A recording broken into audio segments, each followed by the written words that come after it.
Hello friends, welcome to Frozen Shoulder series. Second stage, Frozen stage.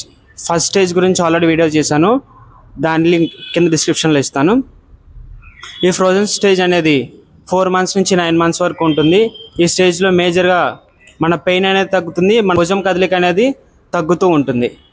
So దానికోసం మనం భుజం కదలిక ఆర్వైఎం ఎక్సర్సైజ్ అంటామండి. షోల్డర్ ఆర్వైఎం ఎక్సర్సైజ్ అనేది చేయాలి. ఈ స్ట్రెచ్ చేయాలి అండ్ హ్యాండ్స్ ఇలా వెనక్కి పెట్టి పెక్టోరల్ స్ట్రెచ్.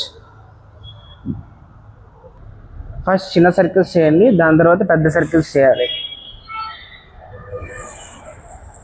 కొంచెం పైకి తీసుకెళ్ళండి, నొప్పి వచ్చే వరకు కొంచెం మళ్ళీ వెనక్కి. ఇట్లా చేయడం వల్ల మన షోల్డర్ జాయింట్ అనేది బాగా మొబిలైజ్ అవుతుంది. అండ్ నెక్స్ట్ ఇట్లా హ్యాండ్ పెట్టి కొంచెం నొప్పి వచ్చే వరకు ఇట్లా చేయాలి. అండ్ నెక్స్ట్ సైడ్కి పడుకొని షోల్డర్ని ఇట్లా లేపాలి. కొంచెం నొప్పి వచ్చే వరకు తీసుకెళ్ళి మళ్ళీ కిందకని ఇట్లా మొబిలైజ్ చేయాలి. నెక్స్ట్